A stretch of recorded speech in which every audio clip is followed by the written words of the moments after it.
Wametulia wakaona Waisraeli wale wako pale wanasogea, majeshi yote nasogea, majeshi sijui maarufu mangapi wanasogea kwenye uwanja wa vita. Jamaa likainuka huko likaja, liliposogea akasema, nataka mwanaume yoyote anajizatiti kwamba ni mwanaume acha apigane na mimi. Akiniweza mimi jeshi langu lote atachukua, lakini mimi nikimweza jeshi lote, mali yangu na mfalme mali yangu, nimekuja. Jamaa wakaanza mbio, karudi nyuma. Maneno ni mabaya, maneno yanaumiza. Ni heri mtu ambaye anaweza akakupiga fimbo kuliko ni maneno. Akiwa anaeneza maneno kwenye maisha ambao kwenye jamii unayopitia iliyokuzunguka, hayo maneno yanaweza akawa sumu ya kukatisha tamaa na wewe. Kabla wale ambao wameambiwa maneno hawajachukua uamuzi, wao wanaweza kuchukua uamuzi wa kuondoka. Ukiingia kwenye mji wa watu, umeingia anze biashara, akaibuka mtu ghafla akasema, ngoja nianze kumshambulia nimharibie kazi yake kwa maneno. Usipokuwa na uthubutu na imani ya kweli, utaukimbia mji. Ni heri uchomwe mkuki kuliko ni maneno.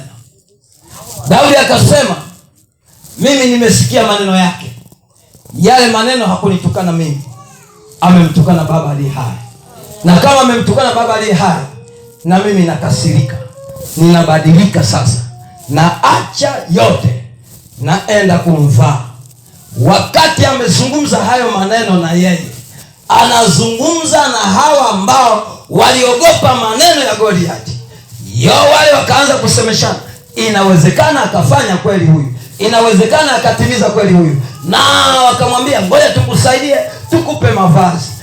Akasema hayafai, maana kichotupiga au kichowapiga ninyi ni maneno, sio mavazi. Amen. Wakati huo alipoanza kwenda na yeye, hali amevua yale mavazi, anaenda amechukua na mawe yake.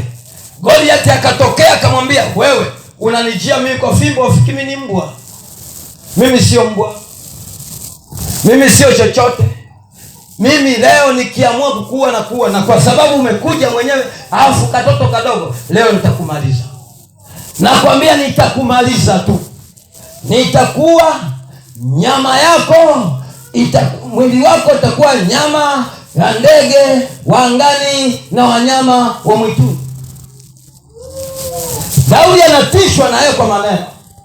Yeye alipotishwa hakutishika, alisimama kumsikiliza kwanza.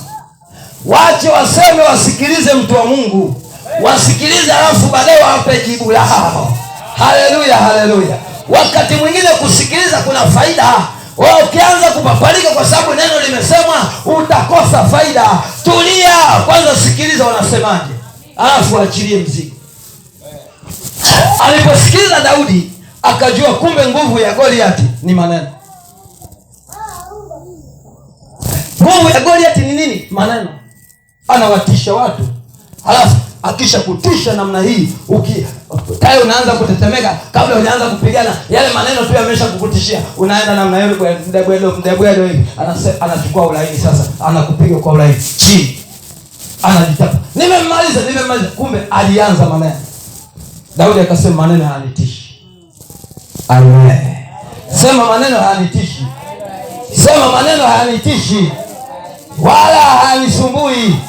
Nitakuja na mimi kwa neno la Bwana. Wakati ule Goliathi aliponyamaza, Daudi akamwambia, sikiliza, mimi sijatishika bado. Wewe unanitisha kwa nini na nini, na unanijia na mikuki na nini. Mimi leo nakujia kwa neno la Bwana. Anajihakikisha kwa sababu aliyekaa ndani yake ni mkuu kulikoni alibebwa na Mfilisti. Anamwambia, mimi nakujia kwa neno la Bwana.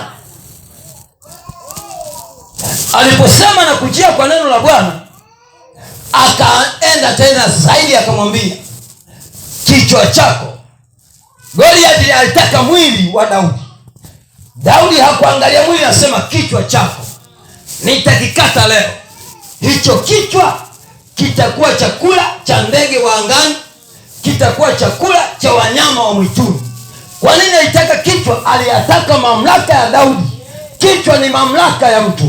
Ngoja nikwambie mpendwa, mtu akitaka kukumaliza wewe anadili na kichwa chako. Maana hapa ndio kunabeba vitu. Maneno yanabebwa hapa, chochote kinabebwa hapa. Yanasema hicho ndio nakata mimi, ili maneno yasitoke. Na kukata kichwa leo uliwe na wanyama wa mwituni na ndege wa angani wafurahi. Na mimi nikitoka hapo nitatangaza ushindi wa Bwana. Leo ni siku yangu ya kuinuliwa. Aliona ufalme ukianzia pale. Goliathi akasema ngoja nikuonyeshe. Inawezekana ukifuatia wengine na vitabu vingine vya historia na nini vinaonyesha Daudi walipoingia kwenye vita akarushiwa mkuki wa kwanza, wanasema ukamgusa kidogo, ukamkosa wa pili, ukamkosa wa tatu, ukampiga. Lakini baadaye alipoamka kwa ule mkuki wa tatu akasema kazi yake imeisha, akalichukua jiwe akalivingirisha